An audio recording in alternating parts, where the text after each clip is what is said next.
Hello everybody, this is Digraj Singh Rajput. Welcome to social school. इस video में हम क्या पढ़ने वाले हैं? इस वीडियो में हम पढ़ेंगे traditional large scale industrial regions.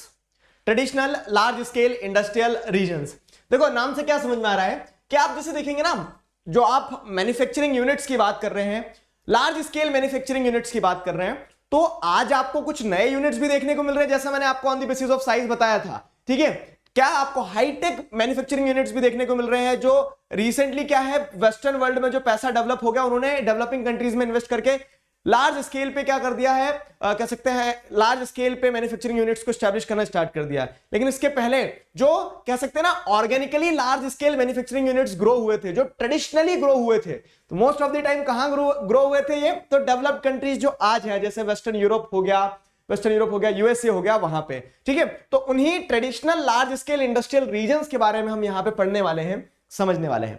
देखो चैप्टर ने करवट बदल ली है। कैसे करवट बदल ली है? तो आपने चैप्टर स्टार्ट किया, मैन्युफैक्चरिंग को समझा, बेसिकली मैं आपको पिलर्स समझा दे रहा हूं चैप्टर के।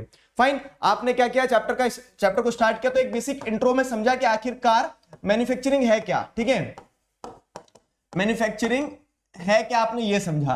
अब ये समझने के बाद, इंट्रो के बाद जैसे आगे बढ़ते हम, तो फिर आपने चैप्टर को एक पार्ट क्या देखा, पूरा का पूरा चैप्टर में आपने कैरेक्टरिस्टिक वाला पार्ट देखा। ठीक है, तो कैरेक्टरिस्टिक क्या है? ठीक है, कैरेक्टरिस्टिक्स क्या है किसकी? Modern large scale manufacturing units की। तो एक पार्ट चैप्टर का आपने वो देखा। दूसरा पिलर जो था आपका चैप्टर का, जिसमें आपने क्लासिफिकेशन देख लिया। ठीक है, ये गिरगिट की तरह कलर बदल लेता है। ठीक है, क्लासिफिकेशन देख लिया। क्लासिफिकेशन किस चीज का देखा? On the basis of size हो गया, on the basis of raw material हो गया, on the basis of input, मतलब क्या प्रोडक्ट इनपुट रॉ मटेरियल हो गया, आउटपुट के बेसिस पे देख लिया आपने। ठीक है, आउटपुट के बाद में फिर आपने देख लिया on the basis of ownership. तो एक क्लासिफिकेशन सारे देख लिए। अब चैप्टर के थर्ड पिलर को समझना।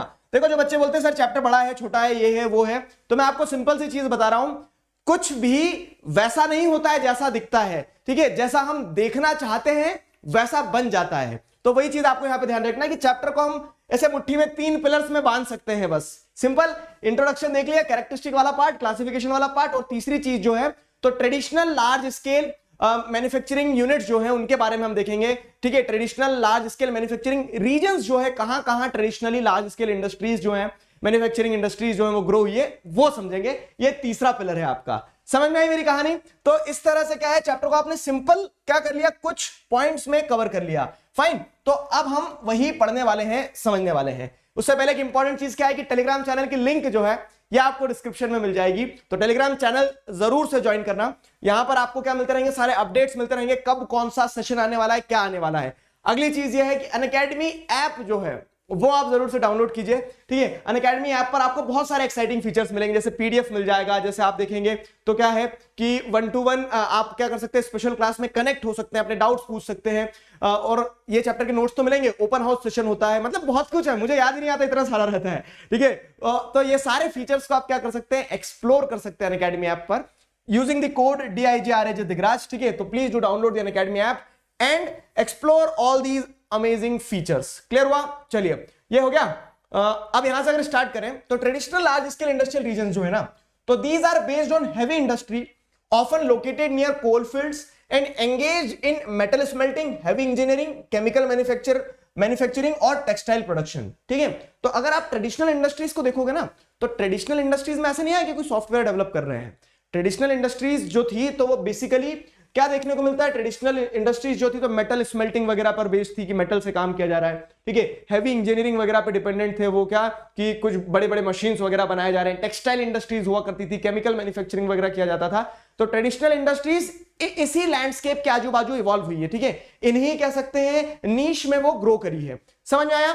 These industries are known as smoke stack industries. अब ये ट्रेडिशनल इंडस्ट्रीज जो है ना, तो जो बोलते हैं ना एकदम रफ एंड टफ इमेज जो आती है इंडस्ट्रीज की, कि बड़ी बड़ी क्या होगा, सब धुआं ही धुआं होगा, पोल्यूशन होगा, कह सकते हैं काली सी बिल्डिंग होगी एक, तो वो स्मोक स्टैक इंडस्ट्रीज जो है वो ट्रेडिशनल लार्ज स्केल इंडस्ट्रीज को कहा जाता है। ध्यान रखिएगा, ट्रेडिशनल लार्ज स्केल इंडस्ट्रीज को क्या कहा जाता है, स्मोक स्टैक इंडस्ट्रीज, क्योंकि वहां आपको ऐसा ही कुछ सिनेरियो देखने को मिलेगा जहां पे क्या होगा, बड़ी बड़ी बिल्डिंग्स वगैरह होंगी, धुआं निकल रहा होगा, ये हो रहा होगा। ठीक है, और प्रिसाइजली अगर मैं आपको समझाऊं तो ट्रेडिशनल इंडस्ट्रियल रीजन्स जो हैं they can be recognised by, ठीक है, क्या कैरेक्टरिस्टिक्स है उनके, तो high proportion of employment in manufacturing industry. ठीक है, बहुत सारे लोग, जैसे कंपनियां, मतलब फॉर एग्जांपल जैसे I have lived in some areas जहां पे क्या हुआ, बहुत ज्यादा इंडस्ट्रीज रही हैं, फाइन, जहां पे बहुत ज्यादा इंडस्ट्रीज रही है, तो वहां का लैंडस्केप कैसा होता है पता है? वहां का लैंडस्केप ऐसा रहता है कि सुबह का टाइम रहता है 8-9 बजे का, ठीक है, तो रोड पे आपको बहुत सारे पैदल लोग जाते देखने को मिलेंगे, ठीक है, बहुत पॉपुलेशन, ओवर पॉपुलेटेड सिटीज रहती है, क्यों? क्योंकि सब लोग इंडस्ट्रीज में काम करने वाले रहते हैं, एक ही समय पे सब निकलते हैं, तो रोड पे साइकिल चलाने की जगह नहीं रहती, इतनी भीड़ भाड़ रहती है, ठीक है। वही सिनेरियो शाम में भी रहता है कि शाम में बहुत रोड पे भीड़ हो जाती है, ठीक है, सब क्योंकि क्या है, कम पैसों में इंडस्ट्रीज में काम कर रहे होते हैं, तो सबके पास ट्रांसपोर्टेशन फैसिलिटी होती है, लोग पैदल चल रहे होते हैं, तो इस तरह का क्या रहता है, आपको एक वो कह सकते हैं लैंडस्केप देखने को मिलेगा, ठीक है। तो traditional industrial region can be recognised by high proportion of employment in manufacturing industries. अब जब बहुत ज्यादा हाई प्रोपोर्शन एम्प्लॉयमेंट है, तो सभी को पैसा खूब नहीं मिल रहा है, तो उसके चलते क्या देखने को मिलता है, उसके चलते आपको ये देखने को मिलेगा कि जो हाई डेंसिटी हाउसिंग रहेगी, मतलब वही है, ओवर पॉपुलेशन है, तो घर ऐसे हैं कि एक बड़ी सी बिल्डिंग किसी ने बना ली, 1 कमरा 2 कमरा 10 कमरे 20 कमरे, उसमें क्या 10-20 परिवार रह रहे हैं, ठीक है। तो इस तरह से क्या देखने को मिलता है, हाई डेंसिटी हाउसिंग देखने को मिलेगी, ऑफन ऑफ इंफीरियर टाइप, ठीक है। तो किस तरह की आपको देखने को मिलेगी, क्वालिटी बहुत अच्छी नहीं होती है, लोग वहां पे, जैसे आप फॉर एग्जांपल क्या है कि जो अर्ली इंडस्ट्रियलाइजेशन रशिया वगैरह में स्टार्ट हुआ था, तो वहां देखेंगे कि शुरुआत में क्या है कि हाउसिंग फैसिलिटीज, बेसिक एमिनिटीज जो है बहुत पुअर थी, ठीक वही चीज है, and poor services, unattractive environment, for example pollution, waste heaps and so on. तो इन्वायरमेंट भी ऐसा नहीं है कि एकदम नीट एंड क्लीन रहेगा। क्या रह रहा है कि जो ट्रेडिशनल लार्ज स्केल इंडस्ट्रीज थी, क्योंकि वहां पे बस ऐसा है कि लोग दिन भर फैक्ट्रीज में काम करा करते थे, प्रोडक्ट बनाया करते थे, उनको उसके लिए उतना पैसा भी नहीं मिलता था, फैसिलिटीज उतनी अच्छी नहीं होती थी, गार्बेज पड़ा हुआ है कहीं पे, पॉल्यूशन बहुत ज्यादा हो रहा है, इस तरह का अनअट्रैक्टिव सा इन्वायरमेंट आपको देखने को मिलेगा, ठीक है। अब क्या होता है, problems of unemployment, immigration and derelict lands, ठीक है। डीरेलिक्ट मतलब क्या है कि जो खाली अबेंडन करके छोड़ गए ना, सुनसान वीराना जिसे कहा जाता है, derelict land area caused by closure of factory because of world wide fall in demand, ठीक है। तो एक आपको ट्रेडिशनल इंडस्ट्रियल रीजन का एक पिक्चर ये भी देखने को मिलता है, जैसे इकोनॉमिक डिप्रेशन वगैरह आते हैं 1929 का टाइम पीरियड और उसके पहले, ठीक है। तो तब क्या होता है, क्योंकि वर्ल्ड वाइड क्या होता है, डिमांड गिरती है ना, तो वर्ल्ड वाइड डिमांड गिरने के चलते अनएम्प्लॉयमेंट की प्रॉब्लम भी आपको इन traditional large scale industrial regions में देखने को मिलेगी, ठीक है। एमिग्रेशन, लोग इधर उधर मूव करने लगे, ठीक है, क्यों? क्योंकि काम नहीं था तो लोग माइग्रेट कर जाएंगे। फिर क्या है, डीरेलिक्ट लैंड एरियाज, ठीक है। डीरेलिक्ट लैंड एरियाज मतलब क्या है कि जो सब कुछ खाली पड़ा है, क्यों? क्योंकि पहले वहां जो इंडस्ट्रीज हुआ करती थी, अब एम्प्लॉयमेंट नहीं, इंडस्ट्रीज बंद पड़ी, क्योंकि वर्ल्ड वाइड क्या है, डिमांड गिर गई है। तो इस तरह का आपको क्या देखने को मिलेगा, आपको ट्रेडिशनल इंडस्ट्रियल रीजन का लैंडस्केप कुछ इस तरह का देखने को मिलेगा। Traditional industrial regions can be recognised by these, ठीक है, these points explain the traditional industrial regions. आपको इतनी चीज समझ में आई कि नहीं आई ये बताओ, ठीक है, इज दैट क्लियर? ठीक है, इतनी चीज समझ में आई नहीं आई, तो ये आपने पॉइंट देखा समझा। अब अगर एक एग्जांपल देखें तो किस तरह से, मतलब एक एग्जांपल दिया गया है, वैसे इस टॉपिक को अलग से पढ़ाया जा सकता था, लेकिन मैं आपको उसी के साथ लेते चल रहा हूं, ठीक है। फिर एक एक करके हम iron and steel, cotton textile और जो हाईटेक इंडस्ट्रीज डेवलप हो रही है उनके बारे में पढ़ लेंगे। तो जैसे अगर आप यहां देखोगे तो दी रूर कोलफील्ड जर्मनी, ठीक है, रूर कोलफील्ड जर्मनी की अगर हम बात करें तो it is one of the example of traditional large scale industrial reason, ठीक है। रूर कोलफील्ड का नाम आपने सुना होगा और भी छोटी क्लासेस में, ठीक है। रूर जर्मनी का एक पार्ट है, किधर गई जर्मनी, ठीक है, ये रही जर्मनी। तो जर्मनी में जैसे अगर आप देखेंगे तो ये वाला जो एरिया है ये रूर वैली है, ठीक है, रूर वैली है। यहाँ जैसे अगर आप देखेंगे तो रूर वैली इज दी, कह सकते हैं, इकोनॉमिक हब ऑफ जर्मनी, ठीक है। इकोनॉमिक हब क्यों? क्योंकि यहाँ पर रिसोर्स रिच है ये, ठीक है। तो ये रिसोर्स रिच होने के कारण क्या है, यहाँ पे जैसे अगर आप देखोगे तो this has been one of the major industrial region of Europe for a long time.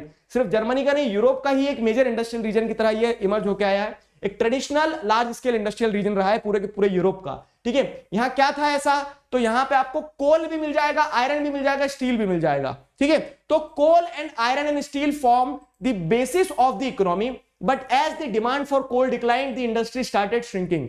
तो एक समय पे जब एनर्जी का सोर्स कोल ही हुआ करता था, कोल से एनर्जी चलती थी, मतलब कोल से इंडस्ट्रीज चलती थी, ठीक है। आयरन एंड स्टील जो यहीं से मिलता था। तो इसके चलते क्या देखने को मिलता है आपको, इसके चलते आपको ये देखने को मिलता है कि बड़े स्केल पे, ठीक है, इसके चलते बड़े स्केल पे इंडस्ट्रीज रूरल रीजन में डेवलप होती है, लेकिन as the demand for coal decreases, ठीक है, अल्टरनेटिव सोर्सेज आ गए ना, पेट्रोलियम वगैरह, न्यूक्लियर पावर प्लांट वगैरह आ गए, तो जब दूसरे सोर्स ऑफ एनर्जी आए तो कोल की जब डिमांड डिक्रीज होने लगी ना, तो उसके चलते यहाँ पे कोल और आयरन एंड स्टील वाली इंडस्ट्री थोड़ी थोड़ी श्रिंक होने लगी, ठीक है, श्रिंक होने लगी।